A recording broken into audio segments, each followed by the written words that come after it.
Привет, это Александр и канал «Читаем для вас». Как запомнить все? Разберемся в этом вопросе с помощью специалистов в области когнитивистики, науки об обучении и запоминании. Из простейших рекомендаций по запоминанию чаще всего упоминаются мнемонические приемы. Например, их используют на соревнованиях по запоминанию. Для того, чтобы запомнить числа, каждой цифре нужно присвоить букву или буквы. Это может выглядеть так. 0– это N по первой букве. 1– это R по первой букве слова «раз». 2– это «д». 3– это «т». 4– это «ч» и «ц». «Ц» добавляем только потому, что «ч» встречается в словах не так часто, как те же «т» и «р».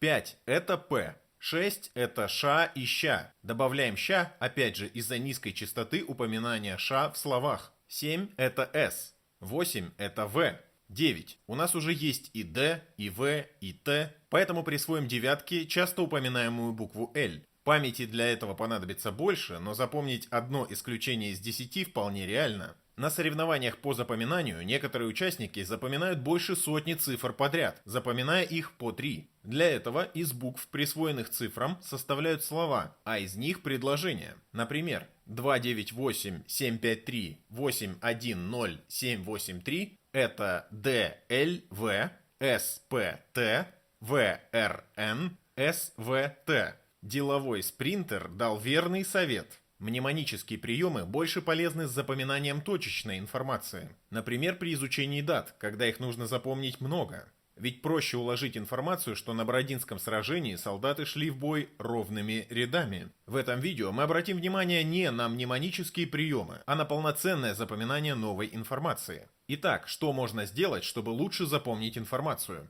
7 бед, 1 ответ. Ориентируйтесь на результат, а не на процесс. Сформулируйте цель. Не прочитать, посмотреть, услышать, попробовать на практике, а узнать, понять, научиться. Намного полезнее перед чтением ориентироваться на то, чтобы узнать 10 фактов о. Метод проверен лично, работает превосходно, даже с учетом того, что в неделю читаю минимум по одной книге. Ориентируйтесь на результат даже в процессе изучения информации. Задавайте себе вопросы. Какие здесь ключевые понятия? Какие термины или мысли мне знакомы? Какое определение я могу им дать? Как эти идеи соотносятся с тем, что я уже знаю? Что я только что узнал? О чем этот текст? А можно ли ориентироваться на результат после обучения? Можно. Используйте самотестирование. Не для оценки, а для задействования эффекта вспоминания, для запоминания и для выявления слабых зон. Что стоит повторить или изучить заново? Чем больше вы забудете из нового материала и будете вспоминать его, тем дольше он сохранится в памяти.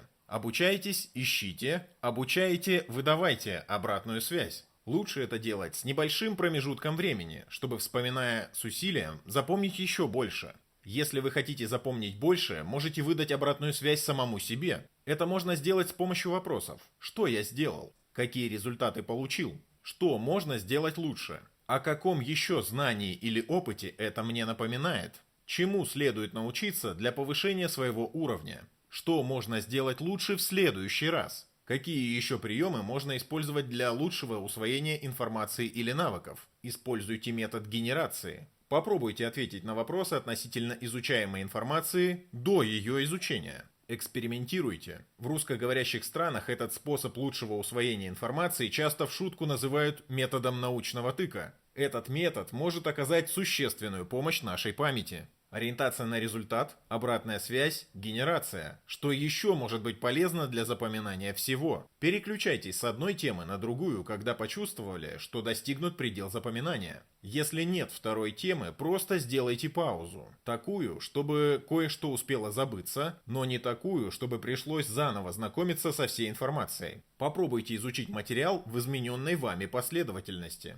Еще один из способов запоминания всего – найти практическое значение информации или навыков. Хорошо, когда обучение направлено на решение реальных проблем или проблем, с которыми предстоит столкнуться в реальности. Практикуясь на реальных кейсах, используя симуляторы и тренажеры, мы запоминаем информацию лучше. Есть ли еще приемы, которые мы можем использовать в комбинации с озвученными выше? Есть. Поиск дополнительных уровней смысла в изучаемом материале помогает запоминать больше. К осмыслению можно отнести соотнесение нового с уже известным. Например, изучая кондуктивный теплообмен, вспомните, как согреваются ладони, если обхватить ими чашку горячего шоколада. Это и есть кондуктивный теплообмен в действии. Прочитайте книгу «Запомнить все. Усвоение знаний без скуки и зубрежки» целиком. Получить скидку на покупку вы можете, пройдя по ссылке, указанной в первом комментарии к видео. Буду рад вашей обратной связи в комментариях. Какими способами запоминания информации пользуетесь вы? Какая из рекомендаций обзора показалась вам самой полезной? Поддержите канал «Читаем для вас». Подписывайтесь, ставьте колокольчик, ставьте лайк, делитесь этим видео с теми, кому оно может быть полезно.